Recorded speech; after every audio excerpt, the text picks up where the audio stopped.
welcome. My name is Preeta Hariram and I'm your host today.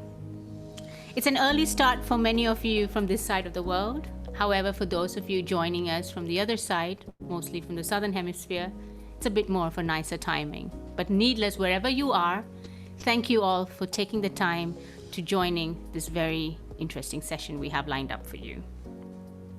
Because today we are going to be talking about water as a leverage. It's a practical solution bringing systemic change to the most urgent and pressing matter and crisis of our world today, water. We're all water experts, so I'm going to bear you the pain and also not tell you what you already know. However, today is about treading new ground and getting down to business as to how water as a leverage is a catalyst sparking a paradigm shift all over the world. And then this leads us onto our final focal point of global scalability. How, when, and what capacity can you get to get involved? The answer is you should have got involved yesterday, but don't worry, in the next 30 minutes, you will know further on how to get involved so that we can address this water crisis going forward. Let's remind ourselves what water as a leverage actually is in a nutshell, and its global current activity.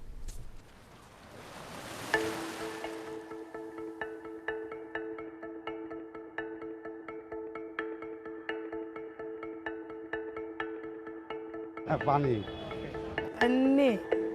Air. Banyu. Oh, pani khabo.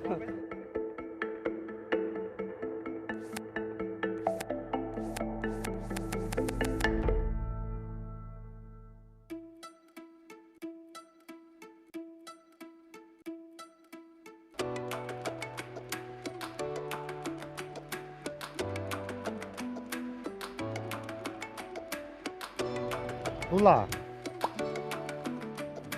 Tentang beraninya. Pengukit itu adalah alat untuk menjugil. Ini ininya nih, di sini beban. Nah, nanti ini diungkit ke sini buat naikin. Udah sih, Mas.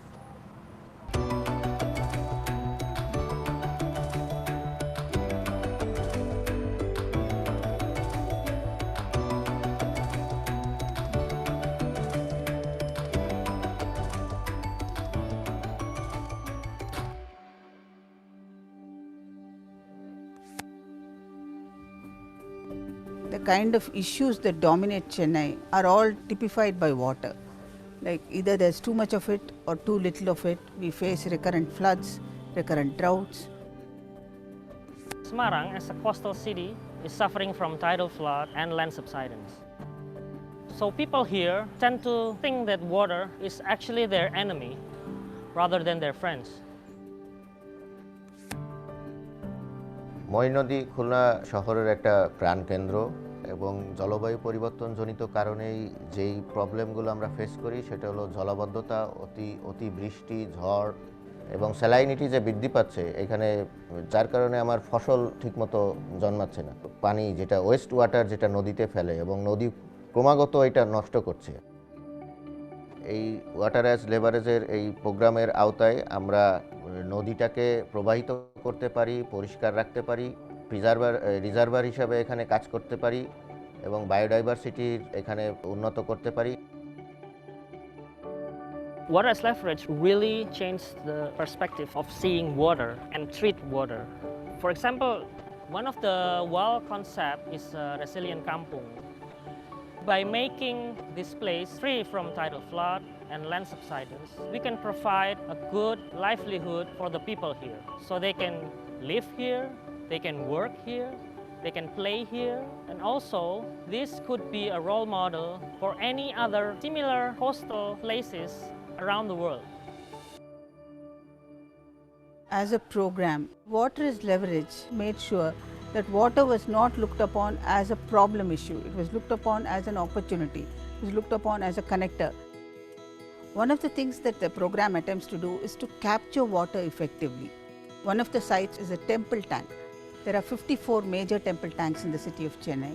Historically, these tanks serve the purpose of water recharge. Water as leverage very innovatively attempts to restore this and make sure that the water harvesting part of it is maximized so that water is available on a sustained basis to everyone. Water as leverage project also triggered a more holistic approach in handling water. It looks at humans as responsible entities that can play a very pivotal role in conserving a very limited resource for future. So in a sense it was completely innovative, something that the city had not witnessed before. Program bottom up approach একদম root level থেকে যারা user, যারা এই পানি ব্যবহারকারী, যারা জলাবদ্ধতার শিকার এবং একদম রুট লেভেলের কৃষক পর্যন্ত, কৃষক, রিক্সাওয়ালা সবাই এখানে এনগেজ ছিল। সমঝোতা এর মাধ্যমেই আমরা এটা তৈরি করতে সক্ষম হব। আমি একটি সবুজ এবং বাসযোগ্য খুলনার স্বপ্ন দেখি, যেখানে প্রাকৃতিকভাবে সব কিছু গড়ে উঠবে এবং লবণমুক্ত পানি যদি আমরা ব্যবহার করতে পারি এবং বায়োডাইভার্সিটি এখানে উন্নত করতে পারি, এটা একটা সাস্টেনেবল সিটি হিসেবে গড়ে উঠবে ভবিষ্যতে।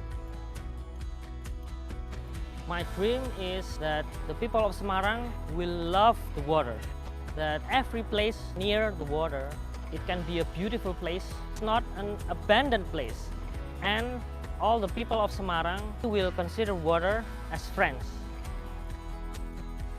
I dream of a Chennai where the city does not fear water, where water is celebrated and look at it as a resource that you really can conserve for future in an extremely inclusive manner.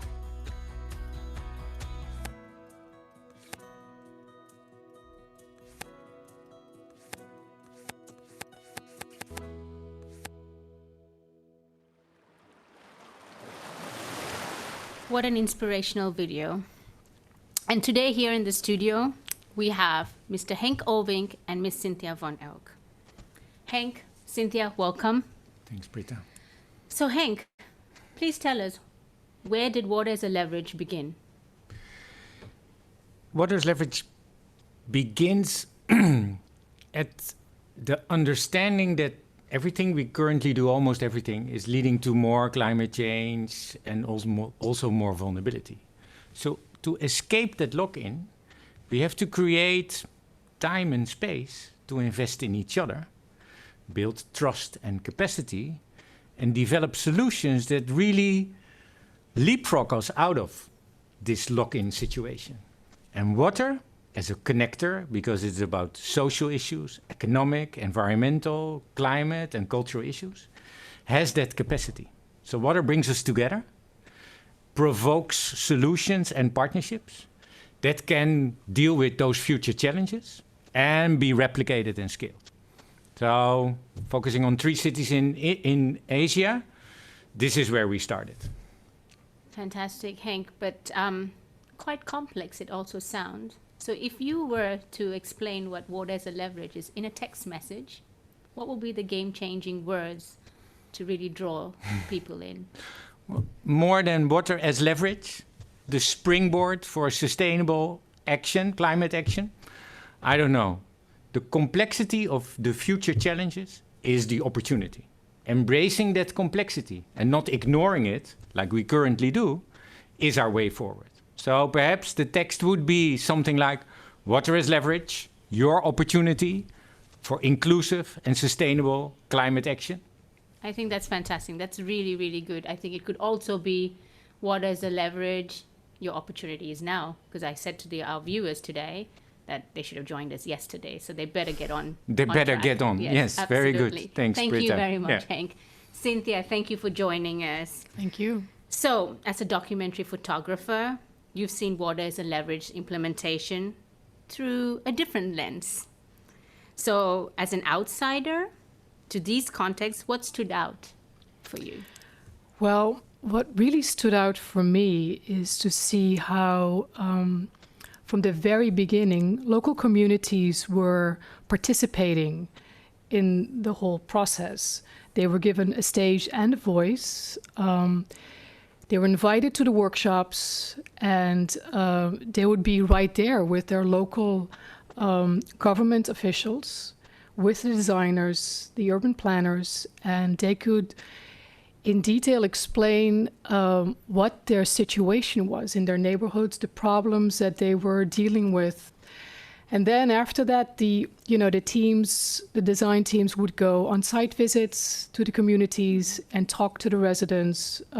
Sort of town hall style meetings would be organized where design teams and the local people would talk, and again, they would be given the opportunity to voice their concerns. So through this approach, I think it's fantastic how the local stakeholders could both interact so directly with officials and the teams, so they would be understanding that their voices were heard and taken into account. Wow, what a great observation. A lot of opportunities there. Thank you so Yes. much, Cynthia. Thank you. Thank you very much. So theoretically, water as a leverage ticks all the boxes. But how has it held up in reality, and what adaptations have been made along the way in its journey to date?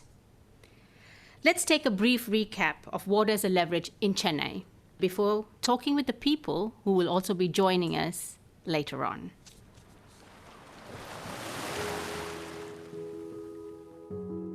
The kind of issues that dominate Chennai are all typified by water. Either there's too much of it or too little of it. But despite that, it's also something that can be seen as an entity that can function as a leverage. Water becomes an opportunity that can trigger livelihoods, trigger big industries, trigger prosperity. It becomes a connector. It becomes something that people can actually contribute to, people can take action and make sure a water secure city is enabled. I am going to have a brief chat to Dr. Jayashree Venkatesan, co-founder of Care Earth Trust and also member of Tamil Nadu State Wildlife Board.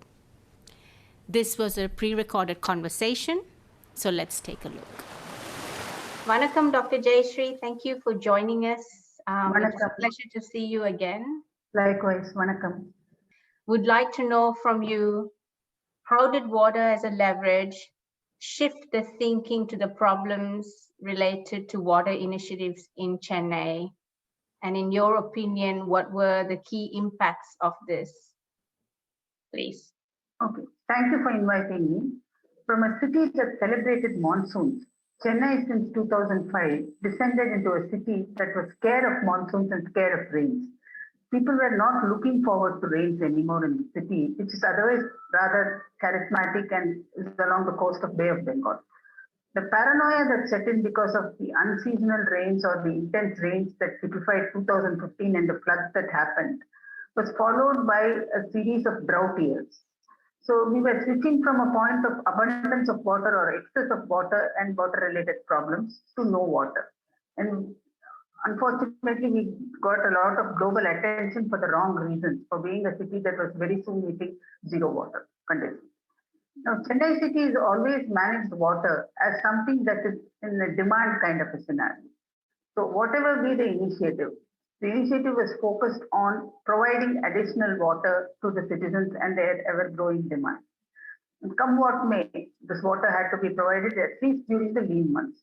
And for this, we had come up with some of the initiatives that the state came up with are rather bizarre, like ferrying water using trains, ferrying water from places as far as 80 kilometers away, ferrying water by extracting water from groundwater wells in farmers' fields, rendering the entire landscape dry. So when water as leverage came in, this focus very beautifully got shifted to water as being a resource which is limited, but a resource that can be harnessed and used with some kind of prudence for future benefits. That was the biggest shift that water as leverage brought in to the city of Chennai and its citizens. Thank you very much for joining us today. We really appreciate this. Thank you. Thank you so much. Thank you. It's interesting to note the approach adopted in Chennai, and many lessons learned have now been adopted for same approach here in Rotterdam. But more about that and details a bit later. And Cynthia, you've captured many elements of what was just said and outlined. What really caught your photographer's eye? Well, I witnessed in 2019 in July, I was in Chennai, and there I witnessed the drought that was going on at that time, where monsoons had failed, and the people who rely on hand pumps in their neighborhoods, there was no water coming out of the pump because the groundwater level had receded so far down that no water could be pumped up. So water had to be trucked in from outside of the city, and it would be delivered to these neighborhoods every other day at times not known in advance. So you'd have to stick around as a resident because if you leave for an hour, you might miss the truck and then you'd be without water for the next few days. So as soon as the truck arrives, all these women pour out of their houses carrying their empty water pots and then flock to the water truck, and it get very crowded there. You had to elbow your way through, really, and so arguments would occur and sometimes small fights. So these were scenes as I was going along to Chennai that I would see in many neighborhoods. So that caught my professional eye, but also it opened my eyes because I realized that really what I was witnessing was a real, quite literally, a struggle, a fight for water, over water. So it was a true eye-opener to me. Wow, wonderful. And perhaps if you were there maybe about a year before that, it was the other way in Chennai. Yes. Yes. Really tough over there. In such projects, the role of multilateral development banks is key. I also had the opportunity to speak with Dr. Sumila Gilyani from the World Bank, program leader for sustainable development in India, who, despite not being able to join us today, it was good to catch up with her. So let's please take a look. Good afternoon. Thank you very much for inviting me for this conversation. It's a real pleasure to join you. We've been working with the Water as Leverage team. We've met a few times and seen the work they're doing. And it is really an exciting partnership for us to have with the Water as Leverage team of the Netherlands. Let me step back for a bit. For the World Bank, the issue of sustainable and resilient urbanization is a very important one and a key area of focus. If in our view, climate change and the urban transition that's happening in the world are pretty much some of the most important development challenges of our time, at least for the first part of this century. And what we do in the first part of this century will lay the foundations of what happens after. So Water as Leverage also identifies a similar area of focus, which is resilient cities and the role of water in resilient cities. And I think there is a very important connection there. So let's take the case of India, since you asked about that. So India's urban transition is going to be unprecedented in human history in its speed and scale. In fact, it will surpass the speed and scale of the urban transition that has happened in China. Conservative estimates put it at different places, but one of the estimates says that at least 270 million additional people will be urban residents between 2020 and 2040. So that means you're adding little more than 1 million people a month. And the reason that's a little bit of concern is because Indian cities aren't doing very well when it comes to the basics like delivery of basic services like water, for example, or sanitation. And at the same time, many of these cities, such as Chennai, again, a city that you mentioned, have a combination of droughts at certain times and floods at other times. So not only do they not have 24/7 water in almost any city in India, many of them are plagued by floods, and therefore you have a very difficult situation with water. So it's really important to tackle that particular issue. Now, Water as Leverage comes in with a very interesting angle into this. And it says, let's figure out how we can work with multiple stakeholders. I really like that particular aspect of water as leverage. It identifies government stakeholders, NGOs, communities, international experts, local experts, and brings them together to define the problem and to create tailored solutions. So that's a first aspect that I like very much. So a second piece of the approach that Water as Leverage takes that I find very interesting is how it connects small or medium-sized projects and their detailed design to a larger strategy. So in the case of Chennai, I was very intrigued to see, for example, that they have developed small pilot projects, say around a tank, a single tank in a temple, and then say, if we get this right here, we can do this for 1,000 tanks in Chennai and come up with a system solution. Similarly, they work on the design of rehabilitating the flows in one canal, and then they want to go to city scale. So I really like that.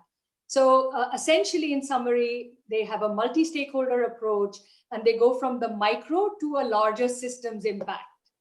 Of course, the key challenge that a program like Water as Leverage faces is, okay, so how do you finance this whole thing from the pilots to the systems approach? And I guess this is where multilateral development banks, such as the World Bank, can step in. So how is it that an agency like the World Bank and Water as Leverage could partner? The way it works for MDBs, including the World Bank, is that we work with the project proposals and ideas presented by governments, right? So we work very closely with them in screening the proposals, modifying them, but we start with what they propose to us. So I think a key step would be for Water as Leverage to get enough local buy-in from the state and the city government to have them included in their investment proposals and figure out whether they can use either their own financing to develop some pilots or present it as a part of the package of investments to multilateral development banks. So if it's included there, then we can start with it and start building it out. Now, a second issue that an MDB, at least like the World Bank, would look at is this solution scalable? Can it be taken to scale? And secondly, does it contribute to the development of a system and an approach that can outlast the 5-year rough financing that a single World Bank program would bring? So essentially, those would be the criteria that we would use. And one of the things we could try and do, or Water as Leverage could try and do, is to have the government invite them to join conversations with financiers such as the World Bank. Thank you so much for your time, and really appreciate you speaking to us today. Thank you. Thank you. It was a real pleasure to join you, and thank you for inviting me. So Henk, Prita, in your opinion, just after listening to what Sumilia also said, how should financiers incorporate water as a leverage in their investment planning going forward? I think two ways are of critical importance. Water as Leverage showed that investing in the process, really upfront, from the understanding of the problem, all the way to creating an enabling environment, building capacity institutionally and with the communities, is an investment opportunity in itself. Yeah, you could say you need $1 million to spend billions wisely, but we often lack the millions to spend those billions in the best way possible. So I think that is one. The second is really about the pipeline. We need better pipelines. What's on the shelf makes us more vulnerable, is in increasing climate change. So provoking that on-the-shelf stack, that pipeline of outdated proposals with the newer ones, is what Water as Leverage can bring. So it's the process to invest in and the replication and bringing it to scale that these financial partners, being the multilaterals, can really bring to the table.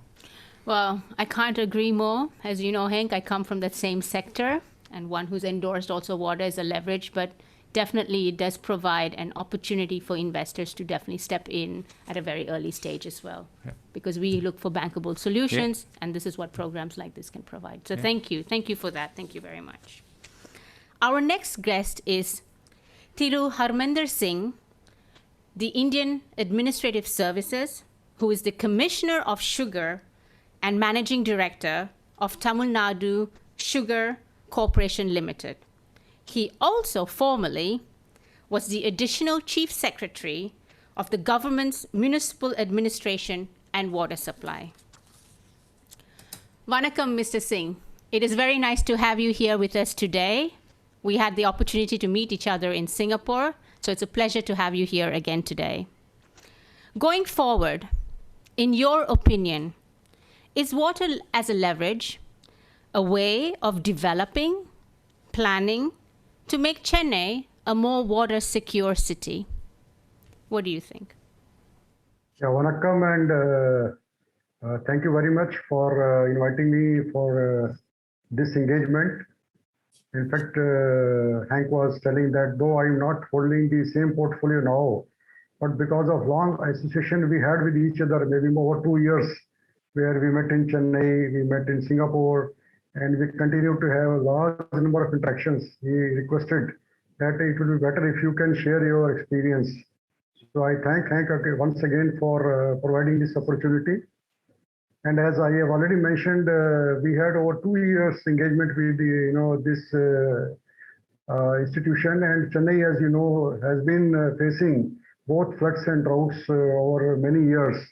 And water has been a very challenging issue for us. And city has done a lot to mitigate from its vulnerability to water and to make it more water secure. WAL has been adopting a multi-department, or maybe we can say that multi-country expertise was brought to Chennai, and it was really a good experience sharing, where we can learn from other countries how they have handled similar situation, especially in Netherlands, which have been pioneer in this field. And we were really very much benefited by the experience which was brought from other countries. Not only that, WAL was also, using the local expertise, the stakeholders, experience, their views. So it was a mixture of international expertise, local stakeholders' views, their opinion, and the utilization of nature-based systems. All these things really helped us in shaping up the projects and making the Chennai water secure system a holistic concept. Thank you very much, Mr. Singh. Hank, to you. Yeah. After hearing the very insightful practical knowledge from Chennai, what do you see as the future for water as a leverage in Chennai going forward? Well, I see, of course, a great future for water as leverage in Chennai moving forward. And also, as Mr. Singh explained, we did not start from scratch. Chennai had water, the scarcity, the floods, the quality, front and center of the agenda. But the partnership we helped bring, as well as the on-the-ground and off-the-ground solutions that really stem from the culture of the communities and strengthen that capacity, I think really helps in that ownership, moving water as leverage forward at all levels. That is government, but definitely also businesses, investors, communities, NGOs, schools, and individuals. And I think that longer thread of in continuity of ownership is of critical importance, next to delivering. If we can't show as a collective, as a water as leverage collective, that we can deliver on the promise we put on the table, we of course fail. And then Chennai is not the only place where we see that happen. But I'm very optimistic. We're working very hard with all local stakeholders and our international partners to deliver and then scale and replicate these ideas, these projects, but definitely also the approach of partnership, of building capacity, institutional and individual forward. So I think we need a long breath, continuity, consistency and commitment to make sure that we can deliver and replicate these ideas forward. Wonderful. Thank you very much. Thank you, Mr. Singh. We really appreciate the time you've taken to speak with us today. Really nice to see all of you again. Maybe we will have more opportunity to see each other in future once the COVID-19 settles down. Thank you very much. Thank you. Yeah. Thank you. So I would like to thank both Mr. Singh and our speakers from India who joined us remotely. But someone who is also all too familiar with water as a leverage, especially on its adaptations, is Ms. Eva Pfannes, who, whilst can't be with us here today, we managed to catch up with her in Rotterdam. So let's take a brief glimpse of what she's been up to these days.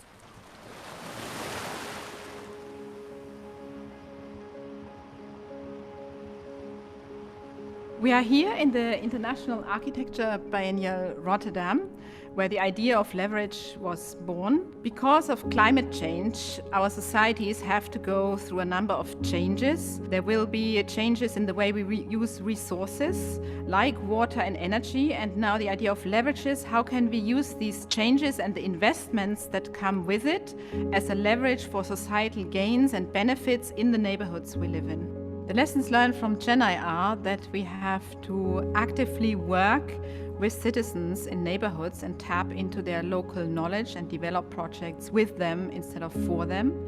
The second lesson is that we have to use the surfaces and the city that we already have and build further on it and improve it and repair it together with nature that we bring in. We're hoping that we can connect in the near future the different stakeholders, the inhabitants, the housing corporations, the energy service companies, and the city government and the government to work on an integrated solution together that takes into account all the social benefits and the environmental benefits that can be reaped with a local solution. I think that this framework and the method of working that we developed using water and energy as a leverage, we can learn from this process, and in the process of learning we can apply it to other neighborhoods, other cities, and on a global level.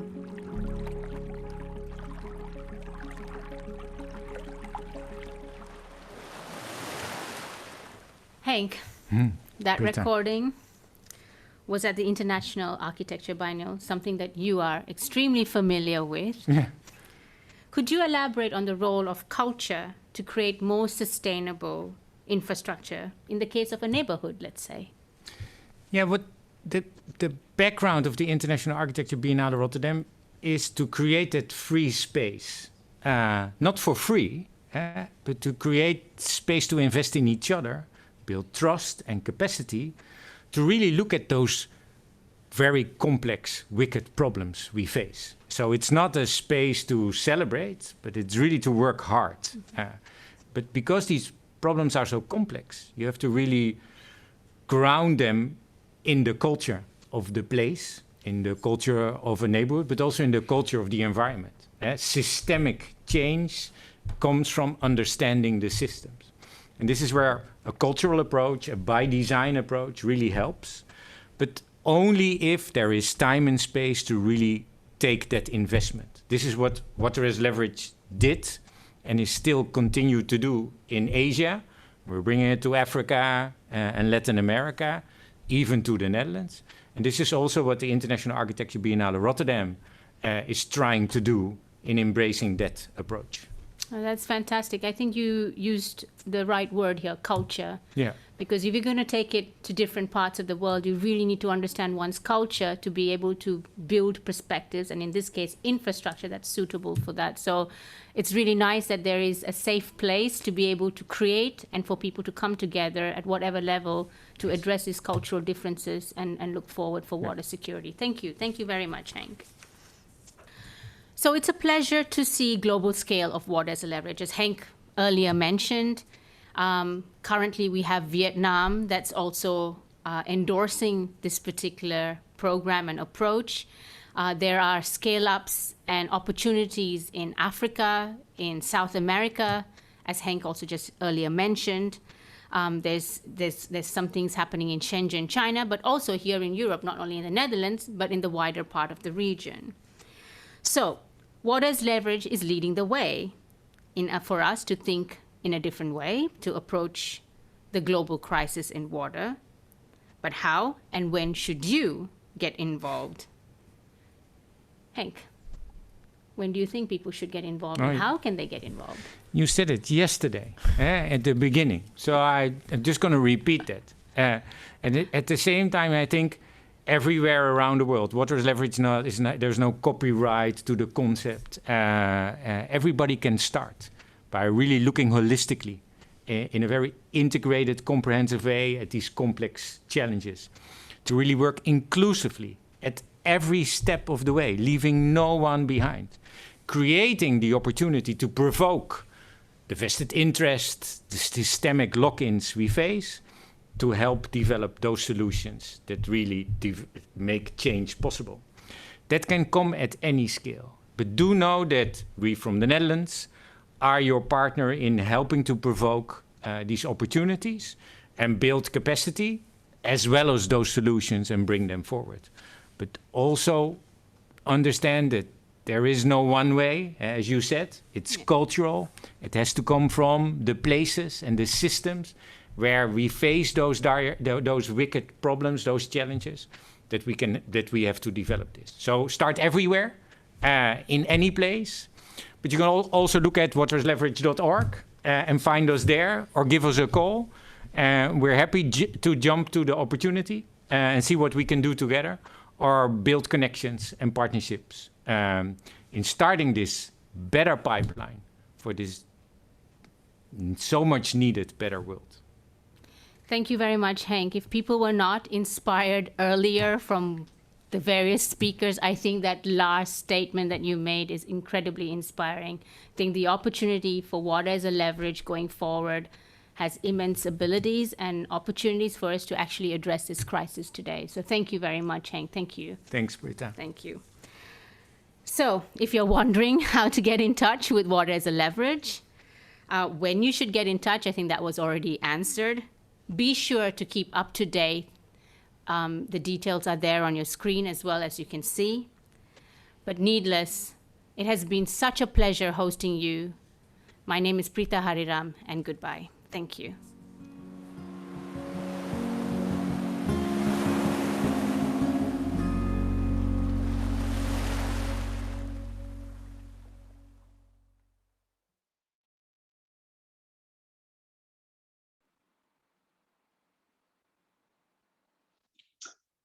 So thank you very much, everybody, for watching us, watching the video. I hope you enjoyed it.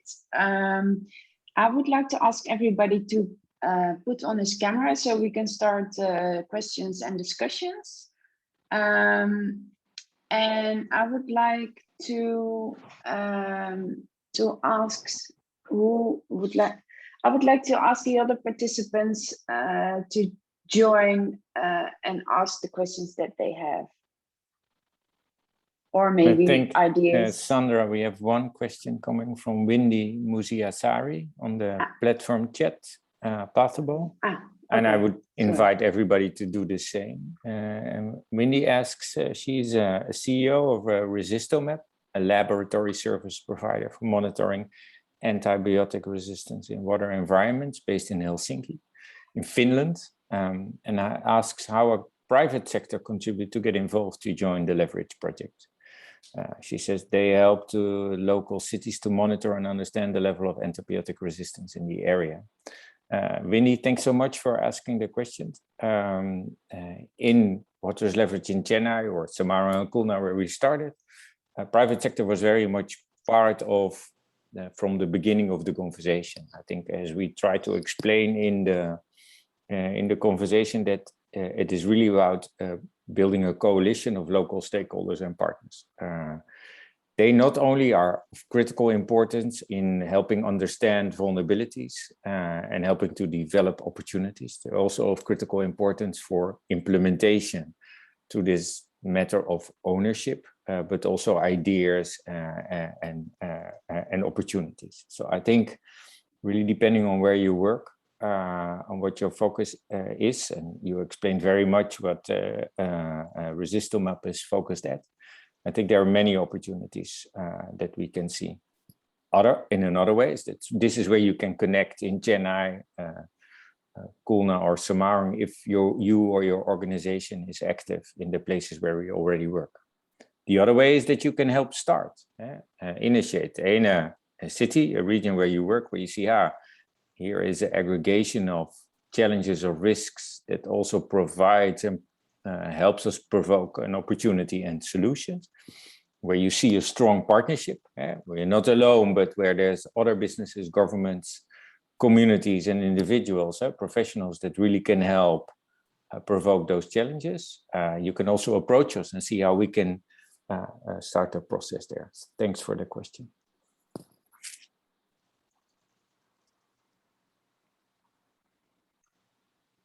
Anyone else who would like to take the floor? Martijn van de Groep raised his hand. Very good. Yes, good morning, Henk and Sandra. I'm sorry, my chat seems to be disabled, so that's why I raised my hand.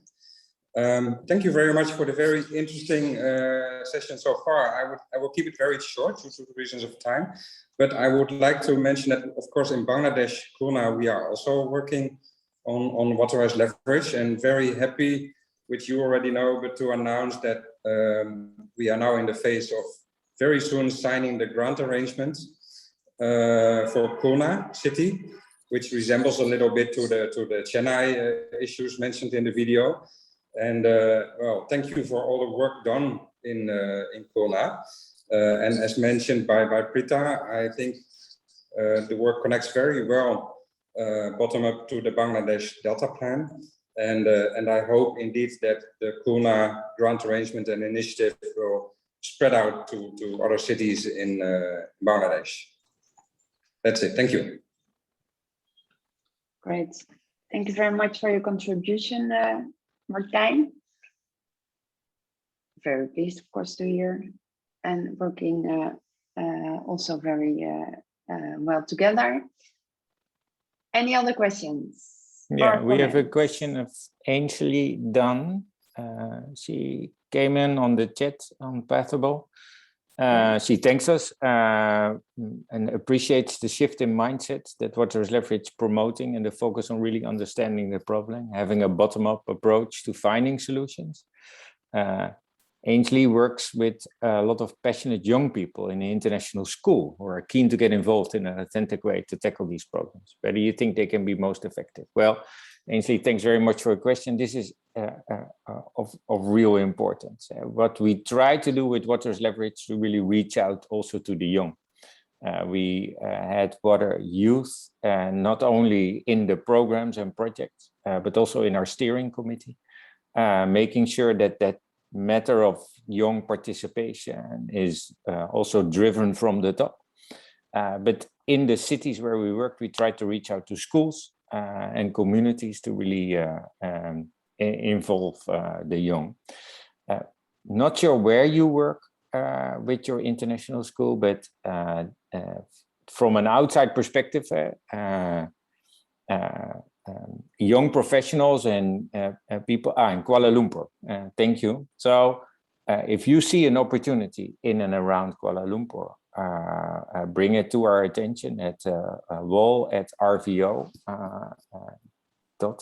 I will type it in the chat. That is one way. And the other is if you want to reflect or bring your attention, bring the attention of Water as Leverage to the kids you work with, we're happy to provide you with materials. There is a website, and I will also type it in the chat, waterasleverage.org, that has all the, most of the information, the background material, where we started with the research and understanding the problems, where we highlighted many cities in Asia, Southeast Asia, that are these hotspots where challenges come together. We had to start somewhere with Water as Leverage. which were the selection of 3 cities. Chennai is the biggest one, Khulna is the smallest one, and Semarang in the middle, in Indonesia, therefore, Bangladesh and in India. But Kuala Lumpur is also part of that list. So there are many opportunities to take it to a next level. This is also what we're doing now in Vietnam, along the coast. This is also what we're testing in the Ganges region. We're even exploring opportunities in other regions around the world. But to Kuala Lumpur, there could be many opportunities. And don't hesitate to reach out with these type of initiatives, or where you want to bring water as leverage into your curriculum. Happy to perhaps even provide a lecture or connect. Adam Priester raised his hand. Adam, floor is yours. Yes, I don't know if you can see me. Maybe you can see me. Yes, we can. But I wanted to talk to you about Chennai in particular, and our company is working with companies in the north of India with the sugar mills there. And it was interesting of your guest who you had on, whose name just escapes me at the moment. I'm sorry. That's right, Amanda Singh. Who's head of was there any correlation as to him being as the head of the Tamil Nadu Sugar Corporation? Because as you may be aware, Tamil Nadu is the largest sugar producing region of India, and there's billions of litres of water from those processes which are thrown away every year to environmental detriment, and it's contaminated water. Has your organisation thought about what to do with that water? And sorry, I'll just continue with that. And that there's companies such as ours who take that water, clean it up, and provide it to beverage companies, to water trucks, and so forth, to provide to communities around. Thanks, Adam. That's a good question. Hamanda was joined the Water as Leverage program in his earlier capacity as additional secretary on water and sanitation. That was his role, but he continues to be a partner, like so many. In Chennai, we connected with the business community, of course, to see how we could come up with solutions that are indeed, as we said, systemic. There are, you can also find on the website some of the opportunities where water indeed is seen as a resource, the wastewater, so liquid and solid waste recollection and reuse was part of one of the programs. But I'm not sure that, I'm pretty sure your company was not involved yet, but there is always an opportunity. What we try to provoke in Chennai too is that if you look at a water balancing model, if you see how much water the city actually holds, there is more than enough, but it is, because of polluted canals, hardened surfaces, the water flows polluted either to the aquifer or often to the ocean and the sea. The aquifer is depleted and therefore polluted and becoming more saline. And because the demand is growing from people and businesses, desalination plants are bringing more water, but that is not necessary. They actually have a large carbon footprint and a massive cost, while a circular approach, like you also promote, reusing the water, reducing the use of water, taking a circular approach is of critical importance, and finding a way in with industry, business, and communities to help develop that type of capacity is of critical importance too. So reach out to us and stay in touch and see how we can bring you into that conversation. Thanks very much. Absolutely, I'll do that. Thank you very much, Henk. Yeah, Farhana Rashid, you have a question online. Water as Leverage is a wonderful initiative in the perspective of Bangladesh to showcase the possibilities, rethinking of our cities with water, with international experts and experiences. Fatana believes this initiative can be replicated to other similar cities and towns in Bangladesh. This is Farhana Rashid from Bomeo, Bangladesh, involved in the early stage of the project at Khulna. Really looking forward to see the real changes. Thanks, Farhana, for reaching out. It's great to see you online. And we'll definitely make sure we continue to connect with you. It's been challenging times for everybody. COVID-19 is really putting a lot of pressure on communities across the world, especially where vulnerabilities are already hard and tough. We've been able to continue to the work in Chennai, Khulna, and Samarang, but haven't been on the ground since travel is not allowed. But thanks to institutions and people like you, Farhana, we're able to continue to drive the dynamics. That's it. That's it. These are the questions for now, and time is running out too because the session ends. As Sandra says, please share your contact details so we'll be able to connect later, or send us an email, visit the website, find out how you can be involved, but also try to test those ideas you have and see opportunities. So thanks very much. I look around. Oh, we zijn er al uit. Dit was het dan. I was just in time. Yeah. Wow, dat is. The participants are still here. There are still people. Yeah. Oh, very good. Yeah, we have 1 or 2 minutes more to go. But, excellent. Yes. So but on the website, another few seconds. Yeah. Okay, so if just a few more seconds to wrap up. Yeah. Okay. That's it. Thank you very much for joining this Water as Leverage session at Stockholm World Water Week. I wish you an amazing Stockholm World Water Week. I think this is one of the first sessions of the week. I will be joining many, as many of you will too. Thanks so much for your interest in Water as Leverage. Please visit the website, waterasleverage.org. Send us an email at wal@rvo.nl and find opportunities for exchange. Thanks very much. I really look forward to connect.